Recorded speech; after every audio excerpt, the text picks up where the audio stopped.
Hi hello నమస్తే welcome to విజయ మా ఊరు ఆడియో బుక్స్ ఛానల్. నేను విజయలక్ష్మిని.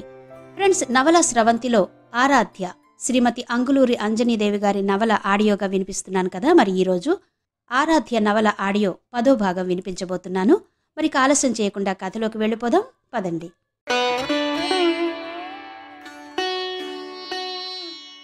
ఆరాధ్యను చూడగానే ఏదో సాధించినట్టు ఎప్పుడూ లేనంత సంతోషం కలిగింది రమాదేవికి. కానీ మీ అమ్మాయిని హైదరాబాద్ నుండి త్వరగా రప్పించండి రమగారు, నా వంతు సహాయం నేను చేస్తాను అని చెప్పిన పక్కింటి నర్సు మాత్రం రాత్రికి రాత్రే ఇల్లు ఖాళీ చేసి వెళ్ళిపోయింది. ఇదేం మాయండి, ఆ నర్సు ఒక్క మాటైనా నాతో చెప్పకుండా వెళ్ళిపోయిందే, మరీ దారుణంగా ఉందే.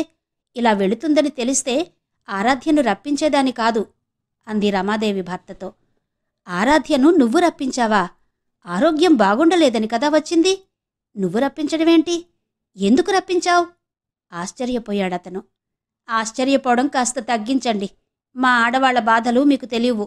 నేనేది చేసినా దాని మంచికే చేస్తాను. మీరు జోక్యం చేసుకోవద్దు అంది. ఆయన తల కొట్టుకుంటూ ఇదెప్పుడు నా మాట వింటుందో ఏమో అనుకుంటూ షాప్ దగ్గరకు వెళ్ళాడు. ఏంటి రమ్మా అలా ఉన్నావు అంటూ వచ్చింది సీతాలమ్మ. నర్సు వెళ్ళిపోయిందొదినా. ఆరాధ్యను మా ఊరు తీసుకెళ్ళి గుట్టుగా పని ముగించి వేస్తాను. ఇలాంటి పనులకు మా ఊర్లో చాలా తెలివైన మంత్రసానులున్నారు. పెద్ద పెద్ద కాన్పులు కూడా చేస్తుంటారు. లోగడైతే బొడ్డుతాడును కొడవలితోనే కోసేవాళ్లట. ఇప్పుడు బ్లేడ్ను వాడుతున్నారు. వాళ్ల చేతులతో పురుడు పోసిన పిల్లలు కూడా చాలా బాగుండడం చూశాను. కాన్పులే అంత అవలీలగా చేస్తుంటే అబర్షందేముంది? వాళ్లకది పెద్ద లెక్కలోది కాదు అంది రమాదేవి. నువ్వలా అనుకుంటున్నావు గాని అక్కడ నువ్వు అనుకున్నట్టుండదు. ఒక్కోసారి వాళ్ళు చేసే వైద్యానికి ప్రాణాలు కూడా పోతుంటాయి. ఆరాధ్యకేమైనా జరగరాంది జరిగితే అక్కడెవరు బాధ్యులు? కష్టపడి పెంచుకున్నావు. అలాంటి అమ్మాయిని తీసుకెళ్ళి మంత్రసానుల చేతిలో పెడతావా? వద్దు. బయట ఎన్ని స్కానింగ్ సెంటర్లు లేవు, ఎన్ని హాస్పిటల్స్ లేవు. అక్కడికి వెళ్ళి ఎవరికి తెలియకుండా చేపిద్దాం. అందుకేగా ఆరాధ్యకి గర్భం వచ్చిందన్న సంగతి మన వాళ్లలో ఎవరికీ తెలియకుండా దాచాం. హేమంత్కి మాత్రం ఆరాధ్య బాత్రూంలో జారి పడిపోయింది, ఆ దెబ్బతో అది కూడా పడిపోయింది అని ఆరాధ్య చేత చెప్పించు. లేకుంటే అతను గొడవ చేస్తాడు. మొన్నటి వరకు బంగారం గొడవతోనే సరిపోయింది. మళ్ళీ ఇదో కొత్త గొడవెందుకు అంది. చూడ్డానికి బక్కగా ఉన్న సీతాలమ్మ ఆలోచన చాలా గొప్పగా అనిపించింది రమాదేవికి. శాంతారం వద్దంటున్నా వినకుండా సీతాలమ్మ సహాయంతో ఆరాధ్యను హాస్పిటల్కి తీసుకెళ్లి అబార్షన్ చేయించింది రమాదేవి. ఇన్ని రోజులు అదో పీడలా భావించిన ఆరాధ్యకు ఇప్పుడు చాలా తేలిగ్గా రెక్కలు విప్పుకుని ఎగురుతున్నంత హాయిగా ఉంది. వారం రోజుల తర్వాత ఆరాధ్య హైదరాబాద్ వెళ్లాలని బయలుదేరింది. ట్రైన్లో ప్రయాణం చేస్తోంది. ఆమెకి వెళ్లి కూర్చోగానే ఒక తల్లి కూతురు వచ్చి ఆమెకు ఎదురు సీట్లో కూర్చున్నారు. కూతురికి ఆరాధ్య వయస్సుంటుంది. చదువుకున్న అమ్మాయిలాగే ఉంది. వాళ్ళు ఒకరితో ఒకరు మాట్లాడుకోవడం లేదుగాని మౌనంగా కన్నీళ్లు పెట్టుకుంటున్నారు. ఎవరైనా చూస్తారేమోనని వెంటనే తుడుచుకుంటున్నారు. వాళ్ల బాధ మామూలుగా లేదు. కడుపులో నుంచి తన్నుకొస్తోంది. వీళ్ళెందుకిలా ఉన్నారు? వీళ్ళకేం జరిగింది? వాళ్లనే చూస్తోంది ఆరాధ్య. చూస్తూ అందరిలా ఊరుకోలేకపోయింది. అడిగి తెలుసుకోవాలనుకుంది. ఏమాత్రం సంకోచించకుండా ఆ అమ్మాయి చెయ్యిపై చెయ్యి పెట్టి కదిలించింది. ఏం జరిగింది అంది ఫ్రెండ్లీగా. ఆరాధ్య అడిగింది ఆ అమ్మాయినే అయినా తల్లి సమాధానం చెప్పింది. నా బిడ్డకు వాళ్ళత్త ఆడపడుచు మొగుడు కలిసి వద్దంటున్నా వినకుండా అబార్షన్ చేయించారమ్మా. వాళ్ళసలు ఆడవాళ్లేనా? వాడసలు మొగుడేనా? అల్లుడని అతన్ని ఎంత గౌరవంగా చూసుకున్నాం. అల్లుడి మర్యాదలు ఎంత ఘనంగా చేశాం. అనుకున్న ప్రకారం పైసా తేడా రాకుండా మొత్తం పెళ్లి పందిట్లోనే ఇచ్చేశాం. ఇంత చేసినా నా కూతురికి అమ్మ అని పిలిపించుకునే అదృష్టం లేకుండా చేశాడు. దీనికిక పిల్లలు పుడతారా? పుట్టినా వాళ్ళుంచుతారా?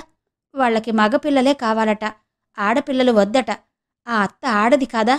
దాని కూతురు ఆడది కాదా? అదే దాని కూతురైతే ఇలా అబార్షన్ చేయించేదా? చేయిస్తే ఊరుకునేదా? ఇప్పుడు దీని ఆరోగ్యం ఏమైపోవాలి? అడిగేవాళ్లు లేరనేగా అబార్షన్ పేరుతో నా కూతురెంత నరకయాతన అనుభవించిందో నాకు తెలుసు అందామె. ఆమె గొంతులో ఆవేశం కన్నా ఆవేదన ఎక్కువగా కనిపిస్తోంది. ఆమె చెప్పేదంతా నిజమే. అబార్షన్ చేయించుకోవడం ఓ ఫ్యాషన్లా ఎందుకనుకుంటున్నారో.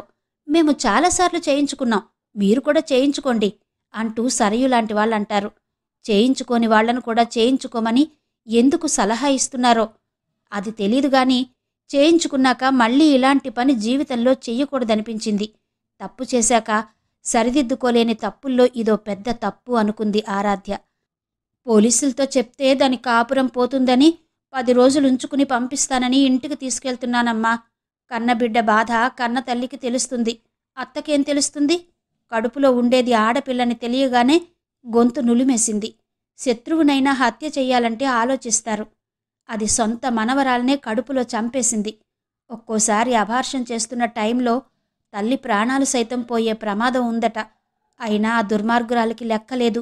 ఆడపిల్ల పుట్టకుంటే చాలు, అదసలు అత్తే కాదు, అత్త రూపంలో ఉండే రాక్షసి అందామె. స్టేషన్ రాగానే ఇద్దరూ దిగిపోయారు. వాళ్లను చూస్తుంటే, వాళ్ల మాటలు వింటుంటే అక్కడున్న వాళ్లకు బాధనిపించి ఆ అమ్మాయి అత్తను ఆడపడుచును తిడుతున్నారు. వెంటనే ఆరాధ్యకు తనకు జరిగిన అబార్షన్ గుర్తొచ్చింది. ఆ రోజు హాస్పిటల్లో ఆపరేషన్ థియేటర్లోకి తనని తీసుకెళ్తున్నప్పుడు హేమంత్, లక్ష్మీ శార్వాణి గుర్తొచ్చారు. తను తల్లి కాబోతున్నానని తెలిసి వాళ్ళిద్దరూ చూపించిన ప్రేమ గుర్తొచ్చింది. ఆ ప్రేమ కోసమైనా తల్లి తనకు చేయిస్తున్న అబార్షన్ను వద్దనుకుని వెనక్కి వెళ్ళిపోవాలనుకుంది. కానీ అప్పటికే డాక్టర్ గారు వచ్చేశారు. తల్లి కూడా తన చెంపల్ని నిమురుతూ, "ఏం కాదమ్మా, ధైర్యంగా ఉండు" అంటూ లోపలికి పంపింది. ఎవరికైనా తల్లే కదా తొలి గురువు. కానీ ఈ తల్లిని చూస్తుంటే తన తల్లిలో ఇన్ని రోజులు కనిపించిన తొలి గురువు మసకబారి కనిపిస్తోంది. హైదరాబాద్ రాగానే ట్రైన్ దిగి ఇంటికెళ్ళింది ఆరాధ్య. ఆరాధ్య ఊరు వెళ్ళినప్పటికన్నా ఇప్పుడు చాలా తేడాగా ఉంది, ఆరోగ్యంగా ఉంది. అది చూసి హేమంత్ సంతోషించాడు, ప్రేమగా మాట్లాడాడు. ఎప్పుడూ లేనంత హుషారుగా, ఉత్సాహంగా తిరిగాడు. చాలా రోజుల తర్వాత అతని ప్రేమని మనస్ఫూర్తిగా ఆస్వాదించింది ఆరాధ్య. అబార్షన్ చేయించుకున్న విషయాన్ని దాచేసింది.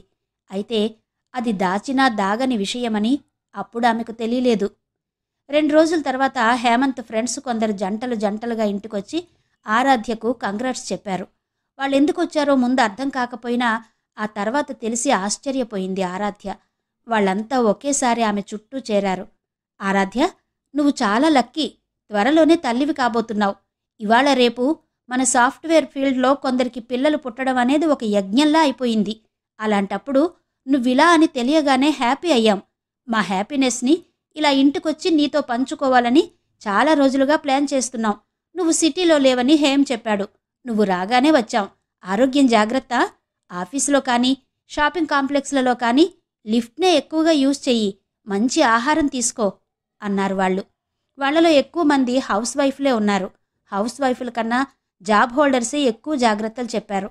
వాళ్ళు వెళ్ళాక "ఓ మై గాడ్" అంటూ తల పట్టుకుని కూర్చుంది ఆరాధ్య. అది చూసి హేమంత్ మళ్లీ కంగారు పడ్డాడు. "మీ ఊరు నుండి వచ్చాక బాగానే ఉన్నావుగా, మళ్ళీ మొదలైందా కళ్ళు తిరగడం?" అన్నాడు. "మీకు మా మమ్మీ కాల్ చేసి చెప్పలేదా హేమంత్ ఏం జరిగిందో?" అంది. "చెప్పలేదే, ఏం జరిగింది?" అన్నాడు హేమంత్. "నేను కాలు జారి బాత్రూంలో పడిపోయినప్పుడు డేట్ వచ్చింది.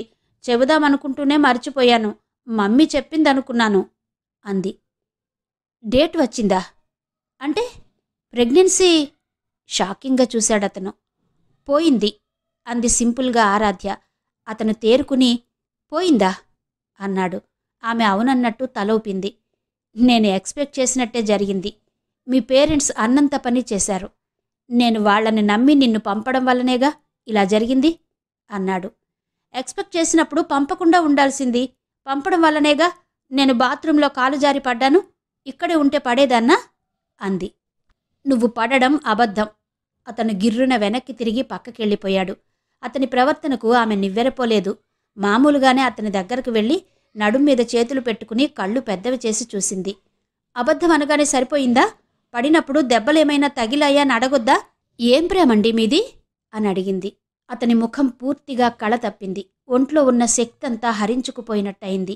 మొన్న అతని తల్లి ఫోన్లో మాట్లాడుతూ, "జీవితం అంటే ముళ్లకు అంటుకుని ఉండే మకరందాన్ని నాలుకతో చప్పరించడానికి ప్రయత్నించడమేరా" అంది. అలా అని ముళ్లను చూసి భయపడి చప్పరించడం మానేస్తే జీవితం రుచి తెలియదు అని కూడా అంది. ముళ్ళంటే ఏమో అనుకున్నాడు. కాని ఆ ముళ్ళు మరీ ఇంత రాక్షసంగా ఉంటాయనుకోలేదు. ఇక మాట్లాడరు. ఏదో ఆలోచించుకుంటూ మీ లోకంలో మీరుండిపోతారు. నాకు తెలుసు హేమంత్, అసలు నీకు నేనంటేనే లక్ష్యం లేదు, బాధ్యత లేదు. ఇలా చూస్తే బాధపడుతుందేమోనన్న ధ్యాస లేదు అంది ఆరాధ్య. నవ్వబోయాడు హేమంత్. నవ్వు రాలేదు. నవ్వడం ఇంత కష్టమని ఇప్పుడే తెలిసింది. అతను నెమ్మదిగా, దెబ్బ తగిలినప్పుడు ఫోన్ చేసి చెప్పి ఉంటే వెంటనే ట్రైన్ ఎక్కి నేనే వచ్చేవాడిని ఆరాధ్య. దెబ్బలు ఎక్కడ తగిలాయో చూసేవాడిని, ఓదార్చేవాడిని. ఇప్పుడెందుకు? అంతా అయిపోయింది కదా, బీ హ్యాపీ అన్నాడు. నాకేం అంత హ్యాపీగా లేదు అంటూ తల వంచుకుంది. ముఖం అదోలా పెట్టుకుంది. అతను ఆమె వైపు చూడకుండా అటువైపు తిరిగాడు. హ్యాపీ ఎందుకుండదు? వాంతులు పోయాయి, ఆఫీస్కెళ్ళొచ్చు, మంచి మంచి డ్రెస్సులు వేసుకోవచ్చు, అందం తగ్గదు అన్నాడు హేమంత్. సడన్గా తల ఎత్తి అతని వైపు చూసింది. ఆమె అభిప్రాయం అదే అయినా ఆ మాటల్ని అతని నోటి వెంట వినలేకపోయింది. ప్రాణం చచ్చిపోతున్నట్టు అనిపించింది. ఆమెనలాగే వదిలేసి అతను చకచకా రెడీ అయ్యి ఆఫీస్కు వెళ్ళిపోయాడు. ఆఫీస్కెళ్తున్నప్పుడు రోజూ వేసినట్టు ఆమె నడుం మీద చెయ్యి వేయలేదు, బై చెప్పలేదు. ఇద్దరి మధ్యన వచ్చిన గ్యాప్ను స్పష్టంగా చూపించి వెళ్ళాడు. అతను వెళ్ళిన గంట తర్వాత ఆమె కూడా ఆఫీస్కెళ్ళిపోయింది. ఆఫీస్కి వెళ్ళాక ఆరాధ్యకు హేమంత్ గుర్తొచ్చాడు. అతను రోజూ బై చెబితే కలిగే ఆనందం ఎంత స్పష్టంగా కనిపించేదో బై చెప్పనప్పుడు ఏర్పడిన బాధ కూడా అంతే స్పష్టంగా కనిపించింది. ఇద్దరు మనుషులు కలిసి ఉన్నంత మాత్రాన ఆనందం రాదు. ఒకరిని ఒకరు నిజాయితీగా ప్రేమించుకోవాలి, గౌరవించుకోవాలి. మనం ఇలా ఉండాలి, మన లైఫ్ను ఇలా తీర్చిదిద్దుకోవాలి అని ఇద్దరూ ఒకే మాట మీద ఉండాలి. ఆ మాటల్ని ఆచరణలో పెట్టుకోవాలి. అభిప్రాయాలను, ఆలోచనలను, అభిరుచుల్ని, బాధ్యతల్ని పంచుకోవాలి. ఏది పంచుకోకుండా, ఏది పెంచుకోకుండా ఆనందం రమ్మంటే రాదు. మనశ్శాంతి అంతకన్నా రాదు. వైబ్రేషన్లో ఉన్న ఆరాధ్య మొబైల్ స్క్రీన్ మీద శార్వాణి మొబైల్ నెంబర్ పడడం చూసి ఒక్క క్షణం లిఫ్ట్ చెయ్యాలా వద్దా అని ఆగింది. ఆ తర్వాత వెంటనే లిఫ్ట్ చేసి, హలో ఆంటీ అంది. ఆరాధ్య, బాగున్నావా? హేమంత్ ఇప్పుడే మాట్లాడాడు. నేను విన్నది నిజమేనా అడిగింది శార్వాణి ఆతృతగా, బాధగా. నిజమే అంది ఆరాధ్య. ఇలా జరగాల్సింది కాదు ఆరాధ్య. వినగానే బాధపడ్డాను. హేమంత్ కూడా బాధపడ్డాడు. ఆమె గొంతు నిండా బాధ. ఆరాధ్య ఒక్క క్షణం రెండు కళ్ళు గట్టిగా మూసుకుంది. ఆంటీ, మీకు మీ అబ్బాయికి బాధపడడం తప్ప ఇంకేం రాదా? ఎందుకండి మీరు బాధపడి అవతల వాళ్ళని బాధ పెడతారు? సెంటిమెంట్స్ ఉండొచ్చు, మరీ ఇంతనా అంది. ఆ మాటలు వినగానే షాక్ తిన్నది శార్వాణి. అవాక్కయింది. శార్వాణి షాక్లోకి వెళ్ళినట్టు ఆరాధ్యకు అర్థమైంది. ఆంటీ, నేను మళ్ళీ మాట్లాడతాను, మా టీం లీడర్ పిలుస్తున్నారు, బై అంటూ కావాలనే కాల్ కట్ చేసింది. చెంప మీద కొట్టినట్టయింది శార్వాణికి. కాల్ కట్ చేశాక ఆలోచనలో పడింది ఆరాధ్య. ఎప్పుడైనా ఆరాధ్యకు శార్వాణి కాల్ చేసి చాలా అభిమానంగా మాట్లాడుతుంది. అత్తగారైనందువల్లనో ఏమో అలా ఉండాలి, ఇలా ఉండాలి అంటూ తనకు తెలియనివి తెలిసేలా చెబుతుంది. చెప్పేటప్పుడు కూడా ఏమాత్రం విసుక్కోకుండా చాలా ఓపిగ్గా ఒక తల్లి బిడ్డకు చెప్పినట్టు చెబుతుంది. అలాంటి ఆమెతో మాట్లాడేటప్పుడు కాస్త జాగ్రత్తగా మాట్లాడవలసింది, హర్ట్ అయ్యేలా మాట్లాడవలసింది కాదు. ఏంటో రోజురోజుకి తన మైండ్ నిండా పొల్యూషన్ పెరిగిపోతుంది. ఎవరితో ఎలా మాట్లాడాలో, ఎక్కడ ఎలా ప్రవర్తించాలో తెలియకుండా పోతోంది. అదే విషయం లంచ్ బ్రేక్లో సరయూతో చెప్పి ఫీల్ అయింది ఆరాధ్య. నువ్వేం ఫీల్ అవ్వకు ఆరాధ్య, నువ్వు చాలా కరెక్ట్గానే మాట్లాడావు. లేకుంటే వాళ్ళు బాధపడి నిన్ను బాధ పెడతారు. నీకంత బాధ అవసరం లేదు. ఇప్పుడేదో హాయిగా ఉన్నావు, అలాగే ఉండు. అత్తగార్లకి చనువిచ్చినా, గౌరవం ఇచ్చినా దాన్ని అడ్వాంటేజ్ తీసుకొచ్చి మనల్ని మా చేతకాని వాళ్ళని చేసినట్టు చేస్తారు. ప్రతీదీ మనకు నేర్పాలని చూస్తారు. మనమేమైనా చిన్నపిల్లలమా నేర్చుకోవడానికి? అయినా వాళ్ల మాటల్ని వినేటంత టైం మనకుందా అంది సరయు. లేదు, కానీ ఆవిడ చాలా మంచి ఆవిడ సరయు అంది ఆరాధ్య. నువ్వేం ఫీల్ అవ్వకు, నువ్వు చాలా కరెక్ట్గానే మాట్లాడావు. లేకుంటే వాళ్ళు బాధపడి నిన్ను బాధ పెడతారు. నీకంత బాధ అవసరం లేదు. ఇప్పుడేదో హాయిగా ఉన్నావు, అలాగే ఉండు. అత్తగార్లకి చనువిచ్చినా, గౌరవమిచ్చినా దాన్ని అడ్వాంటేజ్ తీసుకుని మనల్ని చేతకాని వాళ్ళని చూసినట్టు చూస్తారు. ప్రతీదీ మనకు నేర్పాలని చూస్తారు. వినేంత టైం మనకుందా అంది సరయు. లేదు, కానీ ఆవిడ చాలా మంచి ఆవిడ సరయు అంది ఆరాధ్య. ఆమెకు తొలిసారి ట్రైన్లో కలిసి ఇంటికి తీసుకెళ్లిన శార్వాణే గుర్తొస్తుంది. అలాగే అనిపిస్తుంది. ఎందుకంటే మీ ఇద్దరూ ఒకచోట లేరుగా. ఉంటే తెలిసేది ఆవిడ ఎంత మంచి ఆవిడో. అయినా నాకు తెలిసి మీ అత్తగారికి, మీ హస్బెండ్కి సెంటిమెంట్స్ ఎక్కువ ఆరాధ్య. అవి ఉన్న చోట మనశ్శాంతి ఉండదు. వాళ్లతో నువ్వెలా చేస్తావో ఏమో. ఏది చేసినా, ఏది చేయకపోయినా నీ లైఫ్ను మాత్రం వాళ్ళ చేతుల్లో పెట్టకు అంది సరయు. అలాగే సరయు అంది ఆరాధ్య. నీకు అబార్షన్ జరిగి ఫ్రీ అయ్యావు కదా, నాకు పార్టీ ఇవ్వాలి. ఇంటికెళ్లే ముందు ఏదైనా మంచి ఫుడ్ కోర్ట్కి వెళ్దాం, సరేనా? అంది సరయు. ఓకే, వెళ్దాం అంది ఆరాధ్య. ఆమెలో ఇప్పుడు అత్తగారిని హర్ట్ చేశానన్న ఫీలింగ్ పోయింది. రాత్రి 8 గంటలకు క్లయింట్తో మీటింగ్ ఉండడంతో కాన్ఫరెన్స్ రూంలోకి వెళ్ళాడు హేమంత్. అతనితో పాటు ప్రాజెక్ట్ మేనేజర్, ప్రాజెక్ట్ లీడర్, ఇంకా హేమంత్తో సేమ్ వర్క్ ఎక్స్పీరియన్స్ ఉన్న మరో ఇద్దరు ఆ మీటింగ్కి అటెండ్ అయ్యారు. అది చాలా ఇంపార్టెంట్ మీటింగ్. అలాంటి మీటింగ్స్ నెలకోసారి జరుగుతుంటాయి. ఆ కాన్ఫరెన్స్ రూమ్ పెద్ద విశాలంగా ఏం లేదు. సింగిల్ బెడ్రూమ్ అంత ఉంది. అందులో పొడవాటి ఖరీదైన బల్ల, దాని చుట్టూ చైర్స్ ఉన్నాయి. బల్ల మధ్యలో స్పీకర్ ఫోన్ ఉంది. హేమంత్ ఆ నలుగురు కలిసి ఆ బల్ల చుట్టూ ఉన్న కుర్చీల్లో కూర్చున్నారు. మొబైల్స్ సైలెంట్ మోడ్లో పెట్టుకున్నారు. జనరల్గా వాళ్ళు ఆడియో కాలింగ్నే ఎక్కువగా యూజ్ చేస్తారు. కానీ ఆ రోజు వాళ్ళు డిస్కషన్ చేసుకున్న వర్క్ను బట్టి క్లయింట్కి ఇంపార్టెంట్ వర్క్ను ప్రజెంట్ చేసే పని ఉండడంతో వీడియో ఫోన్ కాల్ని పెట్టుకున్నారు. ఇవాళ వీడియో కాల్కి జాయిన్ కండి అని వాళ్ళు అమెరికాలో ఉండే క్లయింట్కి మెసేజ్ పెట్టుకోగానే ఆయన రెస్పాండ్ అయ్యి వీడియో ఫోన్ కాల్లో జాయిన్ అయ్యాడు. ఆ 5గురికి మానిటర్లో నుంచి అమెరికాలో ఉండే క్లయింట్ కనిపిస్తున్నాడు. వాళ్ళు కూడా ఆయనకు కనిపిస్తున్నారు. క్లయింట్ మాట్లాడుతున్నాడు. ఆయన లాంగ్వేజ్ చాలా ఫాస్ట్గా ఉంది. వాళ్ళంతా శ్రద్ధగా ఆయన వైపు చూస్తున్నారు. అంతేకాదు, వాళ్ళు ఏమాత్రం డిస్టర్బెన్స్ మూడ్లో లేకుండా ప్లెజెంట్గా ఉండి ఆయనేం అడుగుతున్నాడో దానికి సమాధానం చెబుతున్నారు. అక్కడున్న ఆ 5గురిలో ఒక్క హేమంత్ మైండ్ ప్రజెంట్ కరెక్ట్గా లేదు. సమాధానాలు సరిగ్గా చెప్పలేకపోతున్నాడు. ఆయన చెప్పేది అర్థం కాక మళ్ళీ మళ్ళీ అడుగుతున్నాడు. ఎంతో ఉద్విగ్నంగా సాగిన ఆ మీటింగ్ 1 గంట లోపలే పూర్తయింది. వీడియో కాల్ ఆగిపోయింది. వీడియో కాల్ ఆగిపోయాక హేమంత్ 1 మినిట్ అంటూ తన ఛాంబర్ వైపు నడిచాడు మేనేజర్. మేనేజర్ తనను ఎందుకు పిలుస్తున్నాడో అర్థం కాకపోయినా హేమంత్ అడుగులు అప్రయత్నంగానే ఛాంబర్ వైపు కదిలాయి. మేనేజర్ మన స్టేట్ వాడే. అతను హేమంత్తో చాలా ఫ్రీగా ఉంటాడు. వాళ్ల మధ్యన ఆఫీస్ రిలేషనే కాక పర్సనల్ రిలేషన్ కూడా ఉంది. ఆరాధ్య జాబ్ విషయంలో కూడా ఒకప్పుడు అతను చాలా హెల్ప్ చేశాడు. దాన్నెప్పుడూ మర్చిపోడు హేమంత్. హేమంత్ వెళ్ళి ఆ మేనేజర్కి ఎదురుగా కూర్చున్నాడు. అతను కూర్చున్న విధానం చూస్తే బాగా మూడౌట్లో ఉన్న వ్యక్తిలా అనిపిస్తున్నాడు. మేనేజర్ దాన్ని గమనించి చాలా కూల్గా, స్మూత్గా, మన క్లయింట్తో ఎందుకలా మూడ్ ఆఫ్లో సమాధానాలు చెప్పావు మిస్టర్ హేమంత్ అని అడుగుతూ హేమంత్ ముఖంలోకి పరిశీలనగా చూశాడాయన. మేనేజర్ చూపుల్ని తప్పించుకోలేక, సమాధానం చెప్పలేక ఒక్క క్షణం సతమతమయ్యాడు Hemanth. What happened mister Hemanth అడిగాడు మేనేజర్. హేమంత్ బరువుగా శ్వాస తీసుకుని టేబుల్ మీద ఉన్న పెన్ స్టాండ్ వైపు చూశాడు. Tell me Hemanth, what happened? ఈసారి మరింత చొరవగా అడిగాడతను. నో సార్, అది చెప్పుకునేంత పెద్ద మ్యాటర్ ఏం కాదు. పర్సనల్ ప్రాబ్లం అంతే అన్నాడు. పర్సనల్ ప్రాబ్లమా అడిగాడు ఆలోచనగా మేనేజర్. అవును సార్, నేను బాగా డిస్టర్బ్ అవుతున్నాను. త్వరగానే ఫ్రీ అవుతాను, నో ప్రాబ్లం అన్నాడు హేమంత్. చూడు హేమంత్, నీ గురించి నాకు బాగా తెలుసు కాబట్టి నేనో మాట చెప్పనా? చెప్పండి సార్. ప్రేమించి పెళ్లి చేసుకున్నవాడివి, ఎంతో రిలాక్స్గా ఉండాల్సిన వాడివి, ఇలా ఉండడం బాగాలేదు.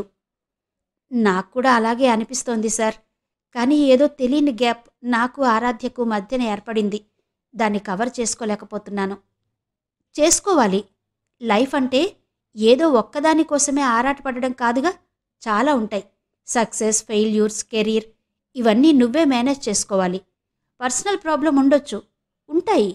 అవి లేనిదెవరికి చెప్పు. కానీ వాటి ఎఫెక్ట్ నీ వర్క్ మీద పడకూడదు కదా అన్నాడతను. హేమంత్ మేనేజర్ ముఖంలోకి సూటిగా, ధైర్యంగా చూడలేక టేబుల్ మీద ఉన్న గ్లోబ్ వైపు చూస్తున్నాడు. హేమంత్, నాకు తెలిసి నువ్వు వెరీ టాలెంటెడ్. దాన్ని మిస్యూజ్ చేసుకోకు అన్నాడు మేనేజర్.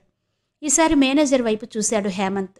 అవును హేమంత్, నువ్వు దేన్ని ప్రజెంట్ చేయాలనుకుంటున్నావో నీ కాన్సంట్రేషన్ దాని మీదనే ఉంచు. పక్కకు వెళ్లకు. నీకు నువ్వు ముఖ్యం, నీ వర్క్ ముఖ్యం. ఆ తర్వాతే అన్నీ అన్నాడు చాలా నెమ్మదిగా మేనేజర్. హేమంత్ అతను ఆఖరిలో చెప్పిన మాటల్ని సిన్సియర్గా విన్నాడు. ఓకే సార్ అన్నాడు హేమంత్. ఆ తర్వాత వాళ్ల మాటలు కంపెనీ ప్రోడక్ట్ మీద, హేమంత్ చేస్తున్న ప్రాజెక్టు మీద సాగాయి. అప్పటికే రాత్రి 11 గంటలైంది. ఇంటికెళ్లాడు హేమంత్.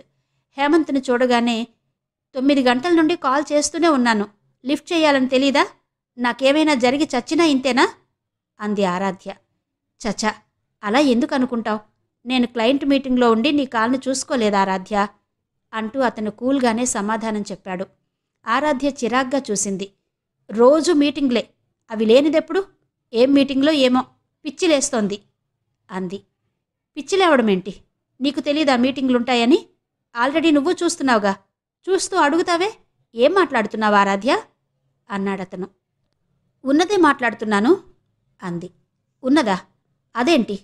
అమెరికాలో ఉన్న క్లయింట్స్తో మనం కాంటాక్ట్ పెట్టుకున్నప్పుడు వాళ్ళ టైమింగ్స్ని మనం ఫాలో కావాలి కదా. ఇండియన్ టైమింగ్ ప్రకారం వాళ్లకు మనకు కొన్ని గంటలు తేడా ఉంటుంది. వాళ్లకు పగలైనప్పుడు మనకు రాత్రి. రాత్రి టైంలోనే వాళ్లతో ఏది మాట్లాడుకోవాలన్నా ఫోన్లో మాట్లాడుకుంటాం. ఇవన్నీ ఆల్రెడీ నీకు తెలుసు. నార్మల్ లేడీలా బిహేవ్ చేస్తావే. నిన్నిలా చూస్తుంటే నువ్వసలు సాఫ్ట్వేర్ జాబ్ చేసే అమ్మాయివేనా అనిపిస్తోంది అన్నాడు. సాఫ్ట్వేర్ అమ్మాయికి మనసుండదా? భర్తతో స్పెండ్ చేయాలన్న కోరిక ఉండదా? నేనేది షేర్ చేసుకోవాలన్నా ఇదిగో ఈ ఇంట్లో ఉండే ఫర్నిచరే నాకు కనిపిస్తోంది. మీరు కనిపించరు. ఇప్పుడు రాత్రి 11 దాటింది. పడుకోగానే నిద్రొస్తుంది. తెల్లారే ఆఫీస్కెళ్తాం. మనం మాట్లాడుకునేదెప్పుడు? ఒకరినొకరు చూసుకునేదెప్పుడు? ఇవాళ నేను 5 గంటలకే ఆఫీస్ నుండి ఇంటికొచ్చాను. అప్పటి నుండి నేనెంత లోన్లీగా ఉన్నానో తెలుసా అంది. దీనికి నా దగ్గర సమాధానం లేదు. నేనైతే ఈ జాబ్ని వదులుకోలేను. ఆఫీసులో నా టైమింగ్స్ని మార్చుకోలేను. నా డిన్నర్ అయింది. నువ్వు తింటే పడుకో, లేకుంటే తిని పడుకో అంటూ అతను వెళ్ళి డ్రెస్ మార్చుకుని పడుకున్నాడు. రోజు ఇలాగే బయట తినేసొస్తారా అంది. లేదు, ఇవాళ మా మేనేజర్ రెస్టారెంట్కి తీసుకెళ్లారు అన్నాడు. ఓకే ఓకే అంటూ ఆమె వెంటనే వైట్ నైటీలోకి మారి లైట్గా స్ప్రే చేసుకుని వచ్చి హేమంత్ పక్కన పడుకుంది. అతను నిద్రపోకపోయినా అటువైపు తిరిగి పడుకున్నాడు. ఆమె వచ్చి పడుకోవడం గమనించినట్టే ఉన్నాడు. హేమంత్, ఇటు తిరిగి పడుకో అంది. నేను తిరగను అన్నాడతను. ఎందుకు? అవసరమే ఉంది. నన్ను అవాయిడ్ చేస్తున్నావా? అంత పెద్ద డైలాగు ఇప్పుడు అవసరమా? అవసరమా అంటే అవసరమే. నా వైపు చూడవెందుకు అడిగింది ఆరాధ్య. నీ వైపు చూస్తే నిన్ను తాకాలనిపిస్తుంది. తప్పేంటి? పెళ్ళయిందిగా. గుర్తు చేస్తున్నావా పెళ్ళయిందని? అది మరచిపోయే పెళ్ళా? నా చేత సరిగ్గా మిట్ట మధ్యాహ్నం చూసి తాళి కట్టించారు మీ వాళ్ళు. అది చాలా పవర్ఫుల్ ముహూర్తమట. చూసిన వాళ్ళు వాపోయారు అన్నాడు వ్యంగ్యంగా. సరే, అవన్నీ ఇప్పుడెందుకు? ఇటు తిరుగు హేమంత్. నేను తిరగను. ప్లీజ్, నువ్వెంత బతిమాలినా నేను నీ వైపు తిరగను. ఇప్పుడేనా, రోజునా? అది తర్వాత డిసైడ్ చేసుకుంటా. ఎందుకు? ఎందుకంటే ఏం చెప్పను? చెప్పాలి, నాకు కూడా తెలియాలిగా. అన్నీ తెలిసే జరుగుతున్నాయా? ఏదో మనసులో పెట్టుకుని మాట్లాడుతున్నట్టే ఉంది హేమంత్. నేను ఈరోజు నీతో హ్యాపీగా గడపాలని మార్నింగ్ నుండి అనుకున్నాను. ఆఫీసులో కూడా అదే ఆలోచన చేశాను. నన్ను డిసప్పాయింట్ చెయ్యకు. బాగా ఆలోచించే మాట్లాడుతున్నావా అన్నాడతను. ఆలోచించే మాట్లాడుతున్నాను. కోపంలో ఉన్నప్పుడు ఎలా ఉన్నా మిగతా టైంలో హేమంత్ నాకు కావాలనిపిస్తుంది. అర్థం చేసుకో హేమంత్ అంది సిన్సియర్గా. నిన్ను అర్థం చేసుకుంటే నెల తిరక్కముందే నీకు వాంతులవుతాయి. అదెంత తలనొప్పినో నేను ఫేస్ చేశాను. డేస్ మెయింటైన్ చేద్దాం అంది ఆరాధ్య. భయపడుతూ చేసే ఈ ప్రయోగాలు నాకు నచ్చవు. ఇది ల్యాబ్ కాదు, కాపురం. నువ్వు పడుకో. ఆరాధ్య ఇంకేం మాట్లాడకుండా పడుకుంది.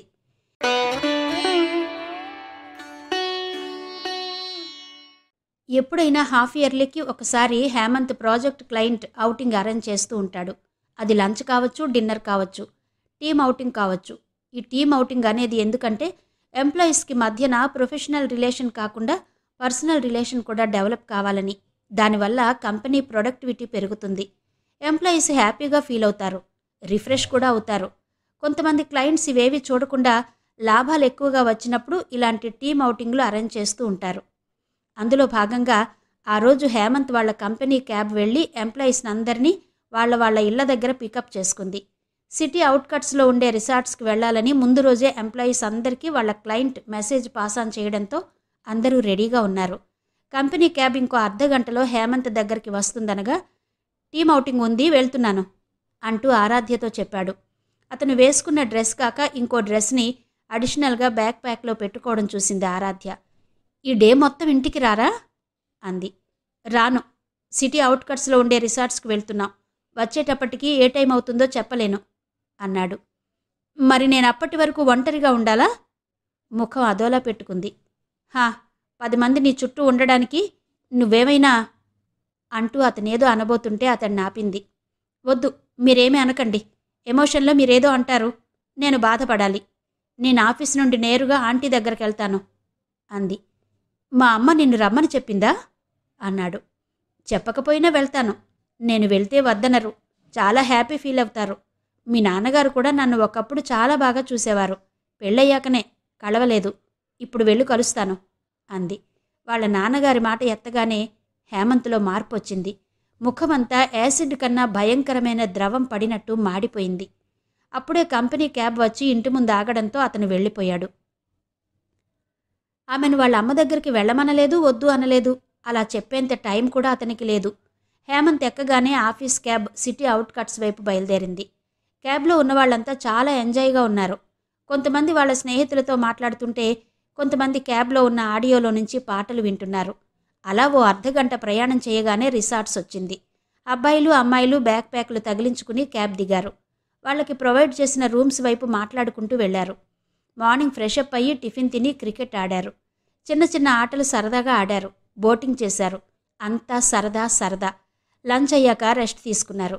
మళ్ళీ ఆటలు ఆడేవాళ్ళు ఆటలు, పాటలు పాడేవాళ్ళు పాటలు పాడుతూ ఒక రేంజ్లో ఎంజాయ్ చేశారు. హేమంత్ మాత్రం ఏమీ చెయ్యలేదు. సైలెంట్గా ఉండిపోయాడు. అతనికి అతని తండ్రి గుర్తొస్తున్నాడు. తండ్రి గురించి తల్లి చెప్పిన మాటలు గుర్తొస్తున్నాయి. అవి ఒకటే పెయిన్ పుట్టిస్తున్నాయి. ఈ పాటికి ఆరాధ్య తన తల్లిదండ్రుల దగ్గరకు వెళ్ళి ఉంటుందా?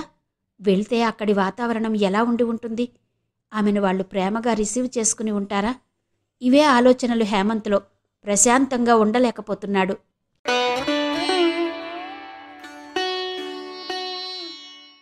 శార్వాణి వాళ్ల ఇల్లు ఇంకో 10 అడుగులు ఉందనగా, ఆంటీతో మొన్న ఫోన్లో సరిగ్గా మాట్లాడినందుకు సారీ చెప్పాలి. ఇంకెప్పుడూ అలా మాట్లాడనని చేతిలో చెయ్యేసి ప్రామిస్ చెయ్యాలి. హేమంత్ తనని దూరంగా ఉంచుతున్నాడు. అది కూడా ఆంటీకి చెప్పుకోవాలి. ఆంటీకి చెబితే హేమంత్కి నచ్చ చెప్పుకుంటుంది. హేమంత్ ఎవరి మాట విన్నా వినకపోయినా వాళ్ళమ్మ మాట తప్పకుండా వింటాడు. అమ్మ మాట వినే అబ్బాయిలు తడిసిన మట్టిలా ఉంటారట. ఆ మట్టిని ముద్ద చెయ్యాలన్నా, ఆకృతిగా మార్చుకోవాలన్నా చాలా సులభం. మట్టే కదా అని మనసులో అనుకుంటుంటే గేటు వచ్చింది. ఆ దారి, ఆ గేటు, ఆ పరిసరాలు ఆరాధ్యకు కొత్త కాదు. చిరునవ్వుతో గేటు తీసుకుని లోపలికి వెళ్ళింది. లోపలికి వెళ్ళగానే ఆమెకు గతంలో ఉన్నట్టు లేదు. ఇది నా ఇల్లు, వీళ్ళు నావాళ్లు అన్న భావన కలుగుతోంది. ఆ భావన చాలా శక్తినిస్తోంది. ఈ సొసైటీలో తనకు తెలిసిన సరయు కన్నా, ఇంకా కొంతమంది ఫ్రెండ్స్ కన్నా తనే చాలా సెక్యూర్డ్ అనిపిస్తోంది. ఆంటీ అని పిలిచింది ఆరాధ్య. ఆ పిలుపు హృదయంలో నుంచి వచ్చినట్టుగా స్వచ్ఛంగా ఉంది. ఎవరది? ఉపేందర్ గొంతు గట్టిగా వినిపించింది. అది పరిచయమైన వాయిస్ కావడంతో వెంటనే, అంకుల్, నేను ఆరాధ్యను అంది. ఆయన ఆరాధ్యకు సరిగ్గా 4 అడుగుల దూరంలో నిలబడ్డాడు. ఆరాధ్య అంటే అన్నాడు. నేనంకుల్, గుర్తుపట్టలేదా? నవ్వుతూ ఆయన ముఖంలోకి చూసింది. ఇప్పుడు గుర్తుపట్టారా అన్నట్టు నవ్వింది. అలా నవ్వి ఎంతకాలమైందో ఆరాధ్య. ఇప్పుడు మళ్ళీ అదే నవ్వు ఆమె పెదవులపై స్వచ్ఛంగా మొలిచింది. ఆ క్షణంలో తను ఒకప్పుడు ఆ ఇంట్లో నుంచి వెళ్ళగొట్టబడిన వ్యక్తి అన్నది గుర్తుకు రాలేదు. గుర్తుపట్టాను. ఒకప్పుడు నువ్వు మా పేయింగ్ గెస్ట్వి. శార్వాణి నిన్నప్పుడే వెళ్ళగొట్టిందిగా, మళ్ళీ ఎందుకొచ్చావు అన్నాడు అతను. ఇప్పుడు నేను మీ కోడల్నంకుల్ అంటూ ఒక అడుగు ముందుకేసి, మీకు తెలీదా అన్నట్టు చూసింది. ఆగక్కడే, అడుగు ముందుకేయకు అన్నాడు ఉపేంద్ర. అదేంటంకుల్, ఆంటీ లేదా ఇంట్లో అంది ఆరాధ్య. ఎందుకు? నిన్ను తన కోడలిగా నాకు పరిచయం చేయడానికా? ఆయన వాయిస్లోని వెటకారం ముఖం మీద కొట్టినట్టయింది. ఈసారి కంగు తిన్నది ఆరాధ్య. కాదంకుల్, ఆంటీని ఒకసారి పిలవండి ప్లీజ్ అంది. అవసరం లేదు. అదెందుకు నీ ముందుకు? నేను మాట్లాడడమే ఎక్కువ అన్నాడు ఉపేంద్ర. నన్ను మీరు ఎవరనుకుని ఇలా అంటున్నారో? నేను మీ అబ్బాయి హేమంత్కి భార్యను, మీ కోడల్ని అంది.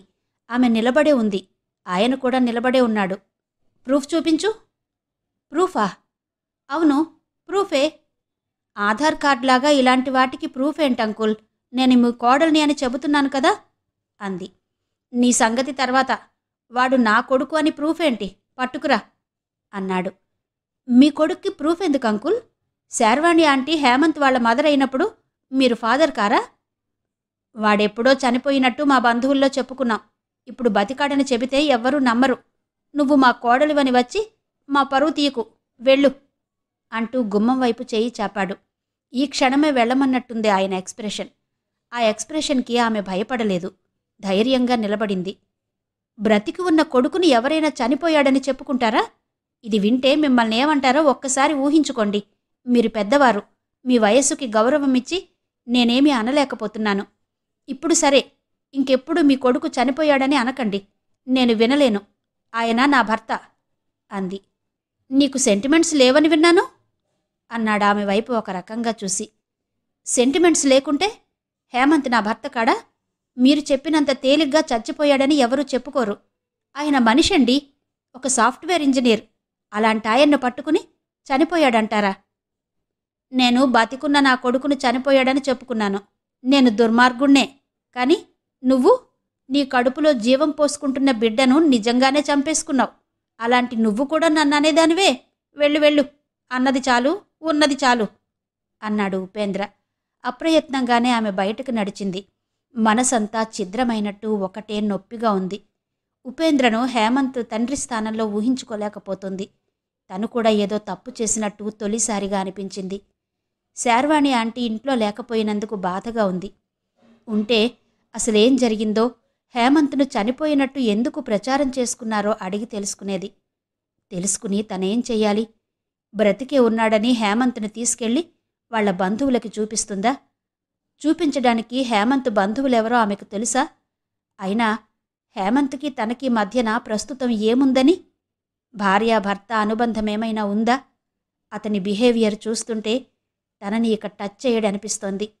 మరి అటువంటప్పుడు తామిద్దరి మధ్యన ఉండే రిలేషన్ ఏంటి? భార్యాభర్తలా? స్నేహితులా? ప్రేమికులా? రూమ్మేట్సా? ఈ రోజు నుండి అతని దగ్గర ఏ రిలేషన్ మెయింటైన్ చెయ్యాలి? ఏది మెయింటైన్ చెయ్యాలన్నా ఉపేంద్ర ఇచ్చిన షాక్కి తేరుకోలేకపోతోంది. ఆరాధ్య నేరుగా ఇంటికెళ్లలేదు. సరయు దగ్గరకెళ్ళింది. సరయు ఒడిలో తలపెట్టుకుని ఏడ్చింది. ఏడ్చేవాళ్లను ఎలా ఓదార్చాలో సరయుకు బాగా తెలుసు. ఎలా మాట్లాడితే ఆరాధ్య కోలుకుంటుందో, ఎనర్జెటిక్గా ఫీల్ అవుతుందో అలా మాట్లాడింది. మాట్లాడుతూనే వంట చేసింది సరయు. ఆరాధ్య సరిగ్గా తినకపోతే బ్రతిమాలి తినిపించింది. తను కూడా తిన్నది. తిన్న ప్లేట్ల ముందు నుండి లేవకుండానే హేమంత్కి తనకి మధ్యన జరిగిన సంభాషణ చెప్పింది ఆరాధ్య. వినగానే బిత్తరపోయింది సరయు. సరయు, ఇప్పుడు చెప్పు, నేను హేమంత్ దగ్గరికి వెళ్లడం అవసరమంటావా? నెమ్మదిగా అడిగింది ఆరాధ్య. నన్నడిగితే వేస్ట్ టక్కున అంది సరయు. మరిప్పుడు నన్నేం చెయ్యమంటావు? అడిగింది ఆరాధ్య. నేనున్నాను కదా, నా దగ్గర ఉండు అంది సరయు. హేమంత్తో చెబితే ఏమంటాడో? నాకు తెలిసి అతనేమీ అనకపోవచ్చు. నీతో అవసరం లేదు కదా. నాకెందుకో నువ్వలా అంటుంటే షేమ్గా ఉంది సరయు అంది. అనకపోయినా అదే, మీనింగ్లో ఏమైనా తేడా ఉందా? అంది సరయు. లేదు. మరి ఎందుకు డౌట్? డౌటేమీ లేదు. మీ మమ్మీ ఏమైనా అంటుందనా? అలాంటిదేం లేదు సరయు. నాకు ఎక్కడ కంఫర్ట్గా ఉంటే అక్కడ ఉండమంటుంది. మా మమ్మీతో ఎలాంటి ప్రాబ్లమ్స్ రావు అంది ఆరాధ్య. సరే, ఆలోచించుకో. నీకుడు ఎక్కడ ఉంటే మెంటల్ పీస్ ఉంటుందో అక్కడ ఉండు. వర్క్లోడ్ పెరిగినట్టు మానసిక ఒత్తిడి పెరగడం అంత మంచిది కాదు. నిద్ర లేచినప్పటి నుండి మనం ఖాళీగా ఉండేవాళ్లం కాదు, జాబ్ చేసుకునేవాళ్లం అంది సరయు. సరయు మాటలు కరెక్ట్ అనిపించాయి. హేమంత్ దగ్గరికి వెళ్ళి అతను అవాయిడ్ చేస్తుంటే ఫీల్ అవుతూ బాధపడే కన్నా ఇక్కడ ఉండడమే బెటర్ అనుకుంది. సరే సరయు, ఇక్కడే ఉంటాను అంది ఆరాధ్య. ఓకే అంది సరయు.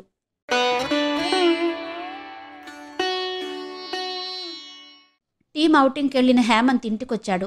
డోర్ లాక్ చేసి ఉండడంతో ఆరాధ్యకు కాల్ చేద్దామని మొబైల్ చేతిలోకి తీసుకోగానే ఆ మొబైల్లో మనం ఎప్పుడూ పెట్టే సీక్రెట్ ప్లేస్లో కీ ఉంది అని ఆరాధ్య పంపిన మెసేజ్ కనిపించింది. అది చూసిన వెంటనే కీ తీసుకుని డోర్ లాక్ చేస్తూ ఆరాధ్యకు కాల్ చేశాడు హేమంత్. ఆరాధ్య అతని కాల్ లిఫ్ట్ చేసి హలో అంది. నువ్విప్పుడెక్కడున్నావు ఆరాధ్య అన్నాడు. సరయు దగ్గర ఉన్నాను హేమంత్. అక్కడెందుకున్నావు? నువ్వు లేవు కదా. ఉన్నా నైట్ 11 వరకు ఇంటికి రావు. వచ్చినా నన్ను టచ్ అయ్యవు. అందుకే సరయు దగ్గర ఉన్నాను. నీకేమైనా పిచ్చి పట్టిందా? మన ఇద్దరి మధ్యన ఏ సంబంధం లేకుండా లేట్ నైట్స్ ఇంటికొచ్చే నీ దగ్గర ఉన్నా, ఈ సరయు దగ్గర ఉన్నా ఒకటే అనుకున్నాను హేమంత్. అందుకే ఇక్కడున్నాను. అంతేకాని నాకు పిచ్చి పట్టలేదు. పిచ్చి పడితే సరయు దగ్గర ఉంటానా? ఎర్రగడ్డకెళ్ళనా అంది. ఓహ్ షిట్ అన్నాడు హేమంత్. షిట్ కాదు, మాట్లాడు హేమంత్. ఫోన్లో ఎంతసేపు మాట్లాడినా ఏం కాదు. No problem. వామిటింగ్స్ కావు. ల్యాబ్లో ఉన్నట్టు ఉండదు. రియల్గానే ఉంటుంది. ఎదురెదురుగా ఉండి మాట్లాడుకుంటున్న ఫీలింగ్ కూడా వస్తుంది అంది. నువ్వలా ఏ పుట్టింటికో అత్తింటికో వెళ్ళినట్టు సరియు దగ్గరికి వెళ్ళడం నాకు నచ్చడం లేదా ఆరాధ్య. నువ్వు వెంటనే ఇంటికొచ్చే. ఏదైనా ఉంటే ఫేస్ టు ఫేస్ మాట్లాడుకుందాం అన్నాడు. నవ్వింది ఆరాధ్య. సరియు దగ్గరికి వచ్చే ముందు అత్తింటికి వెళ్లే వచ్చాను హేమంత్ అంది. ఆమె ఎందుకలా నవ్విందో అర్థం కాలేదు. నిజంగా వెళ్ళావా అన్నాడు. వెళ్ళాను. అక్కడ ఉండే ఉపేంద్ర అంకుల్, అదే మీ నాన్నగారు, నన్ను గుమ్మంలో నుంచే వెళ్ళగొట్టాడు. అంతవరకు అత్తింటి మీద ఉండే ఇంప్రెషన్ కాస్త పోయింది. ఇంకెప్పుడు అత్తింటి గురించి నా దగ్గర మాట్లాడకండి అంది. నువ్విప్పుడు ఇంటికొస్తావా రావా అడిగాడు హేమంత్. రాను అంది. హేమంత్ మాట్లాడలేదు. మాట్లాడు హేమంత్. నువ్వు నాకు నచ్చడం లేదా ఆరాధ్య? కావచ్చు. కానీ హేమంత్, నిన్ను మీ బంధువుల్లో చనిపోయాడని చెప్పుకున్నాడట మీ నాన్న. అలా ఎందుకు చెప్పారో అడిగావా అంది ఆరాధ్య. ఆమె అలా అడుగుతుంటే నరాలు తెగిపోయేంత నొప్పి కలిగింది హేమంత్లో. మనిషి కన్నా మనసుకే ఎక్కువ బాధగా ఉంది. నువ్వడిగి తెలుసుకున్నాకనే నేను నీ దగ్గరకొస్తాను. ఏ రీజన్ లేకుండా కొడుకు చనిపోయాడని కన్నవాళ్లు చెప్పుకోరు. ఆ రీజన్ ఏంటో నాకు తెలియాలి. ఇప్పుడు నేనున్నాను. నా లైఫ్కో క్లారిటీ ఉంది. అది నీ లైఫ్కి లేదు. అందుకే మీ నాన్నగారు నన్ను తన కోడలుగా యాక్సెప్ట్ చేయలేకపోయారు. నువ్వు అనాథవైనా నాకింత బాధ ఉండేది కాదు. అమ్మా నాన్న ఉండి అనాథలో ఉండడం, అది బంధువుల దృష్టిలో చనిపోయి ఉండడం, ఏంటిదంతా? నాకు తెలియాలి హేమంత్. నువ్వేంటో, నీ లైఫ్లో ఉండే ఆ సీక్రెట్ ఏంటో నాకు తెలియాలి అంది. హేమంత్ కాల్ కట్ చేశాడు. ఆరాధ్య హేమంత్ దగ్గర నుండి వెళ్ళిపోయిందని కాశిరెడ్డి చెప్పగానే విషయమేంటో తెలుసుకోవాలని శార్వాణికి ఫోన్ చేసింది కళ్యాణమ్మ. శార్వాణి గారు, నాకేదో అనుమానంగా ఉంది. ఒకసారి హేమంత్ జాతకం ఉంటే ఇవ్వండి. మాకు తెలిసిన రామశాస్త్రి గారికి చూపిద్దాం. ఏవైనా దోషాలుంటే వెంటనే టెంపుల్కెళ్ళి శాంతి పూజలు చేపిద్దాం. వాళ్ళిద్దరూ బాగుండడమేగా మనకు కావలసింది అంది. హేమంత్ జాతకం రాయించలేదు కళ్యాణిగారు అంది శార్వాణి. పోనీ హేమంత్ పుట్టిన టైం ఎలాంటిదో అడిగి తెలుసుకున్నారా అంది కళ్యాణమ్మ. లేదు, అడగలేదు. ఎందుకు అడగలేదు? అలాంటి నమ్మకాలు లేవా మీకు? నమ్మకాలున్నాయి, కానీ మా వారు అలాంటి నమ్మకాలను పట్టించుకోరు. ఆయన అదో టైప్ మనిషి అంది శార్వాణి. అదో టైప్ అంటే అని అడగలేదు కళ్యాణమ్మ. ఇలాంటి విషయాలను వాళ్లంతట వాళ్ళు చెబుతుంటే వినాలి గాని క్వశ్చన్ వేయటం సంస్కారం కాదని మౌనంగా ఉండిపోయింది. శార్వాణికి మౌనంగా ఉండాలనిపించలేదు. ఈ మధ్యన కళ్యాణమ్మతో అప్పుడప్పుడు ఫోన్లో మాట్లాడుతున్నందువల్లనో ఏమో మరి కొంత దగ్గరితనాన్ని, ఆత్మీయతను పెంచుకుంది. మనసులో మాటను పంచుకునేంత చనువు కూడా పెరిగింది. ఇప్పుడు ఆమెతో ఏది మాట్లాడినా రహస్యంగా ఉంటుందన్న నమ్మకం కుదిరింది. అందుకే శార్వాణి నోరు విప్పి ఉపేంద్ర గురించి చెప్పాలనుకుంది. ఆయనకు డబ్బంటే చాలా ఇష్టం కళ్యాణిగారు. ఈ ప్రపంచంలో దేన్ని ఇష్టపడనంతగా డబ్బునిష్టపడతారు. ఆయనకు డబ్బు తర్వాతనే అన్నీ అంది. డబ్బంటే ఇష్టం లేనిది ఎవరికి శార్వాణిగారు? డబ్బుంటేనే కదా ఏదైనా చేయగలుగుతారు. ఉదాహరణకి మీ బాబు పుట్టినప్పుడు ఒక బ్రాహ్మణుడి దగ్గరికి వెళ్లాలన్నా, ఆ బాబు ఏ టైంలో పుట్టాడో, ఎలాంటి టైంలో పుట్టాడో తెలుసుకోవాలన్నా డబ్బు కావాలి. డబ్బులు లేకుంటే ఏ పని జరుగుతుంది అంది కళ్యాణమ్మ. డబ్బులుండి కూడా ఏ పని జరగనప్పుడు బ్యాంకులో ఎంత డబ్బు ఉండి ఏం లాభం కళ్యాణిగారు? డబ్బుల్ని సంపాదించుకునేది అకౌంట్ బుక్లో అంకెల్ని పెంచుకోవడానికా, అవసరాలను తీర్చుకోవడానికా? ఆయన థియరీలో డబ్బులెప్పుడూ అకౌంట్ బుక్కులోనే ఉండాలి. వాటిని కదిలించడానికి లేదు. అవసరాలదేముంది? ఇవాళ వస్తుంటే రేపు పోతుంటాయి అంటారు. ఇంకా ఏమంటారో చెబితే మీరాశ్చర్యపోతారు అంది. ఏమంటారు అడిగింది కళ్యాణమ్మ. గాలి పీల్చుకునైనా కొద్దిసేపు బ్రతకొచ్చు కదా. ఆ మాత్రం బ్రతకడం కోసం అన్నన్నిసార్లు తిండి తినాలా? ఎంత ఖర్చు అంటారు. ఆయన అలా అంటున్నప్పుడు మా అమ్మ నన్ను ఎందుకు కన్నది, ఇలాంటి ఆయన చేతిలో ఎందుకు పెట్టింది అన్న బాధ కలిగేది నాకు అంది శార్వాణి. కళ్యాణమ్మకు నిజమే అనిపించింది. ఇలాంటి మాటలు వింటుంటే ఏమీ అనిపించదు గాని తనదాకా వస్తే మాత్రం ఎవరికైనా నరకమే. హేమంత్ పుట్టినప్పుడు మా అమ్మ బ్రతికే ఉన్నది. ఆమె చదువుకోలేదు. బయట పనులు చూడ్డానికి మా నాన్న లేడు. అందుకే హేమంత్ పుట్టగానే మా వారితో, ఉపేందర్, బాబు ఏ టైంలో పుట్టాడో కొంచెం చూపించవయ్యా అంది. ఆయన చూపించలేదు. డబ్బుల కోసం వాళ్ళు ఏవేవో అనుమానాలు చెబుతుంటారు. శాంతులంటారు, జపాలంటారు, తపాలంటారు. అవన్నీ అవసరమా? పుట్టినవాడు మళ్ళీ పుడతాడా? పుట్టిన డేట్ మళ్ళీ మారుతుందా? వాళ్ళకెందుకు చూపించడం అంటూ ఎవ్వరికీ చూపించలేదు. చూపించి ఉంటే బావుండేదేమోనని నాకు చాలాసార్లు అనిపించింది. వాడి జాతకంలో ఏం దోషాలున్నాయో ఏమో.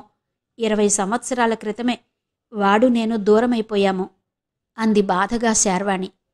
మీరు సరే, అది జరిగిపోయిన చరిత్ర. ఇప్పుడు ఆరాధ్య హేమంత్తో కూడా విడిగా ఉంటున్నారు కదా. ఏవైనా దోషాలుంటే రెమెడీ చేపిద్దాం. డేట్ ఆఫ్ బర్త్ చెప్పండి చాలు, మా శాస్త్రిగారికి చూపిస్తాను అంది Kalyanamma. Hemanth date of birth నా దగ్గర లేదు. అదో పీడకలలా దాన్నప్పుడే మర్చిపోయాను. అలా మర్చిపోకుంటే నేను బ్రతకలేను కళ్యాణిగారు. ఆ పాత రోజులు, ఆ జ్ఞాపకాలు చెదలు తొలిచినట్టు నా మనసును తొలిచేస్తాయి. కావాలంటే హేమంత్ దగ్గరేమైనా ఉందేమో అడుగుదాం అంది శార్వాణి. హేమంత్ దగ్గర కూడా ఉండకపోవచ్చు అన్న అనుమానం ఆమెలో లేకపోలేదు. ఒక్కొక్కరి జీవితంలో ఒక్కొక్క రహస్యం ఉంటుంది. అది విషాదం కావచ్చు, ఆనందం కావచ్చు. కారణాలు పైకి కనిపించవు. కానీ శార్వాణి ఒక చదువుకున్న మహిళ అయి ఉండి కూడా కొడుకు డేట్ ఆఫ్ బర్త్ గుర్తులేకపోయిందా? శార్వాణిలో మనసును తొలిచేంతటి బాధ ఉందా? నమ్మలేకపోతోంది కళ్యాణమ్మ. సరే శార్వాణి, నేను మళ్ళీ కాల్ చేస్తాను. హేమంత్ పుట్టినరోజు మాత్రం అడిగి తెలుసుకుని ఉండండి. మాకు తెలిసిన రామశాస్త్రి గారి దగ్గర అపాయింట్మెంట్ తీసి పెడతాను. ప్రతి దోషానికి ఒక రెమెడీ ఉంటుంది. వాటిని చేయించుకోవడానికి చాలా శక్తివంతమైన టెంపుల్స్ కూడా ఉన్నాయి. మనం భయపడాల్సిందేమీ లేదు. వాళ్ళిద్దరూ తప్పకుండా కలిసి ఉంటారన్న నమ్మకం నాకుంది అంటూ కాల్ కట్ చేసిందావిడ.